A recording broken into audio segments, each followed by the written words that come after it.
Hello मैं वरुण पवार। अभी जो आपने स्टंटबाजी देखी थोड़ी सी वीडियो के शुरुआत में, ये हालांकि जो नॉर्मल स्कॉर्पियो वो भी कर लेगी, लेकिन अगर आपको एक्सट्रीम में जाना है, अगर ऐसे रास्तों पे आपको ये चलानी है तो उधर बस एक स्कॉर्पियो काम आती है जो कि आज की तारीख में नहीं आती है, वो है ये 4 wheel drive automatic. Yes brother भाई, ये है अपनी 4x4 स्कॉर्पियो ऑटोमेटिक आज के टाइम में आती ही नहीं है, ये 4 व्हील ड्राइव है।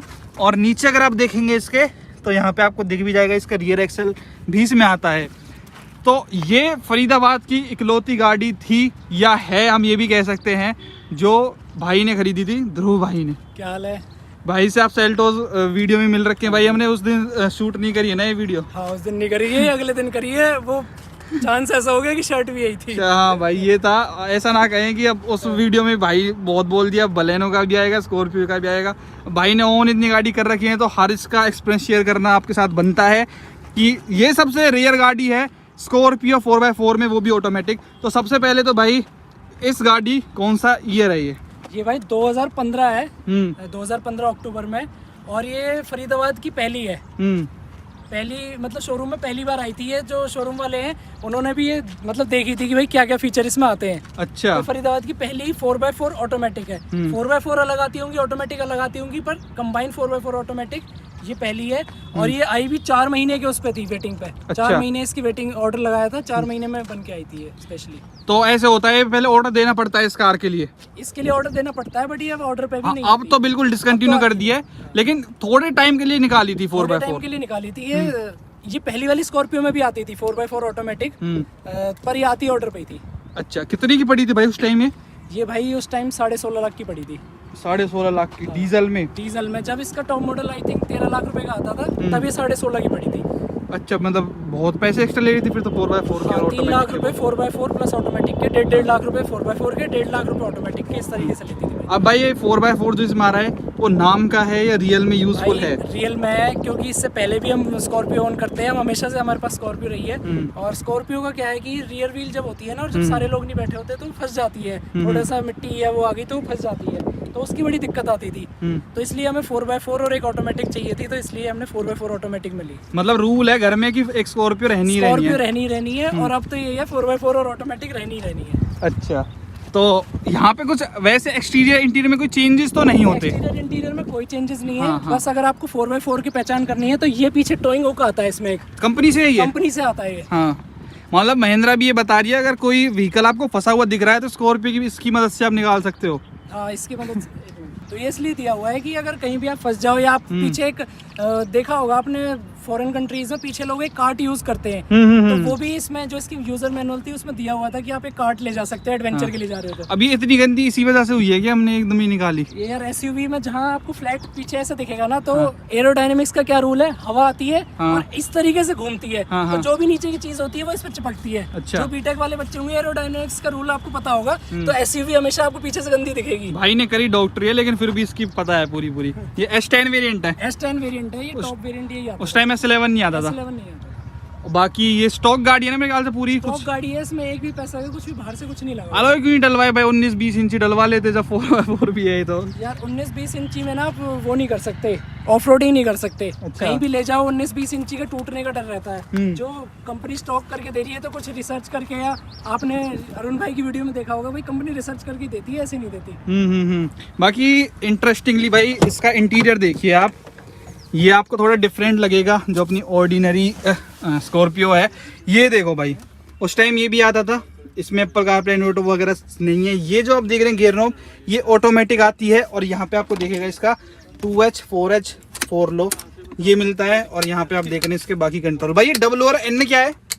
WN है विंटर और समर। ये जो इसमें W और N मोड है, W का मतलब है विंटर्स, स्नो पे अगर आपको चलानी है ना, तो इसलिए आप W पे करके चलाओ, गाड़ी आपकी ऑटोमेटिकली एक गियर आगे चलेगी। अगर आपको सेकंड की जरूरत है, आपकी गाड़ी थर्ड पे चलेगी। अच्छा। ट्रैक्शन बनाएगी ताकि आपकी गाड़ी स्लिप ना करे। और N में आप चलाओगे तो first second third normal gear लगेंगे। अच्छा, ऐसा भी सीन है ये? तो करा इफेक्टिवली यूज करके देखा है हाँ, हाईवे पे तो हम इसी डब्ल्यू में ही चलाते हैं। सेकंड गियर से ही उठती गाड़ी, फर्स्ट गियर लगता ही नहीं, सीधे सेकंड गियर से उठती है उसमें। बाकी भाई ये देखो, आपको ये आगे अलग अलग सीट मिल गई, आमने मिल जाता है, पीछे की भी इसमें आपको कैप्टन सीट्स मिल जाती हैं, और थर्ड रो भी है, तो 7 सीटर पूरी प्रॉपर है। आपको इस कार को देख के लगेगा नहीं कि ये 5 या 6 साल पुरानी 2015 वाला वेरिएंट है ना, तो 6 साल इसको टोटल हो चुके हैं, और कलर भी इसका काफ़ी सही लगता है। ये देखिए, तो भाई अभी कहाँ तक लेके गए हो आप इसको? इसे भाई हम मतलब लॉन्ग रूट पे तो इसी चलाते हैं, काफी रिलायबल है, क्योंकि एक तो ऊंची गाड़ी है, सीधी है, कहीं भी चढ़ा दो, कहीं भी कुछ कर दो। और इसका तो हमने एक टैगलाइन भी बना रखी है, मर्सिडीज से कम नहीं और खो जाए तो गम नहीं। अच्छा बाकी भाई ये 16.5 की थी उस टाइम, 16.5 की थी भाई ये। और इसने, तूने कब खरीदी थी वो ब्लैक स्कॉर्पियो? 2018। वो तो 2 व्हील ड्राइव है, फिर भी अपना उसमें कितने की पड़ी थी वो? 18 की? 18 लाख। बताओ यार, क्योंकि उस टाइम टॉप मॉडल ही 13 लाख का आता था S10 इसका। और इसमें कैप्टन सीट्स भी है, कंफर्ट भी बढ़िया मिलता है। तेरी वाली में तो नहीं है ना वो कैप्टन सीट? वो लगवान बोलनी पड़ती है ना, आपकी मर्जी है कौन सी लो। अच्छा, ऑर्डर पे बनती है ये भी। और भाई माइलेज का निकाल देती है 4x4 के? माइलेज भाई 4x4 में ये अराउंड 17 की दे देती है, 16-17 की माइलेज दे देती है। 20 की निकाल देती है, जब प्यार से 70 पे चलाओगे 20-22 निकाल। ये 17-18 की एवरेज दे देती है ऑटोमेटिक में भी? ऑटोमेटिक में अच्छी गाड़ी है लेकिन क्या। बाकी इसकी सर्विस कॉस्ट वगैरह क्या रहती है भाई? सर्विस कॉस्ट यार कल ही सर्विस होके आई है। अच्छा। 31,000 रुपए लगे हैं सब सर्विस। क्योंकि हमारा ये रूल है कि भाई कुछ भी हल्का सा छोटा मोटा भी अगर वो है तो चेंज करवा देते हैं। 31,000 बहुत है भाई, फॉर्च्यूनर की भी कभी नहीं होती। क्योंकि इसमें आगे आपके ब्रेक पैड, ब्रेक डिस्क वगैरह सब चीज चेंज हुई है। कितने हजार वाली है ये? 1,30,000 वाली सर्विस। 1,30 चल गई गाड़ी? 1,30,000 चल रही है भाई यार लग नहीं रहा है। कंडीशन अगर आप देखो तो बेचने का कोई प्लान है क्या? बहुत ग्राहक मिल जाएंगे आपको भाई सीरियसली।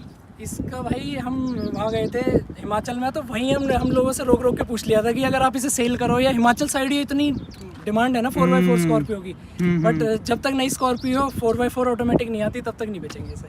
अच्छा, अभी आप बता रहे थार भी आपने इसीलिए नहीं ली? थार इसलिए नहीं ली क्योंकि वो 4x4 ऑफरोडिंग के लिए तो लेते हैं, हमारे पास पहले ही है, तो थार का क्या करना है, इसलिए सेल्टोस ली थी। स्नो विनो में चला ही भाई, ये फंसती है कभी? स्नो में नहीं चली कभी। उस टाइम तो सही था यार, आज की तारीख में तो इस सेगमेंट में कोई आई नहीं रही 4x4 ना। तो 4x4 गाड़ी जिसको टूर वगैरह करना है बहुत सही रहती है। अब थार वो 2 डोर है तो उसमें इतना मजा नहीं है, मतलब उसको प्राइमरी व्हीकल यूज नहीं कर सकते, लेकिन इसको तो ढंग से जैसे नॉर्मल प्राइमरी व्हीकल है उस हिसाब से भी कंसीडर कर सकते हैं भाई, बड़े प्यार से। बस वही है, इसकी सर्विस कॉस्ट देख लो कितनी महंगी है। बाकी सर्विस कॉस्ट अगर नॉर्मल सर्विस कराओगे तो 10-12 हज़ार की सर्विस होती है। ये तो इसकी काफ़ी सारी चीज़, ब्रेक पैड और पीछे के शॉकर वगैरह सब चीज़ चेंज हुई थी इस बार, तो इसलिए 31,000। बाकी नॉर्मली कितने की हो जाती है? नॉर्मली इसकी 12-13 हज़ार की। बाकी भाई डोर्स वगैरह क्वालिटी आप देखोगे तो बहुत ही चीप फील होती है, पूरा दरवाजा अपना ऐसे धड़कता है। एसी कैसा है भाई कार का?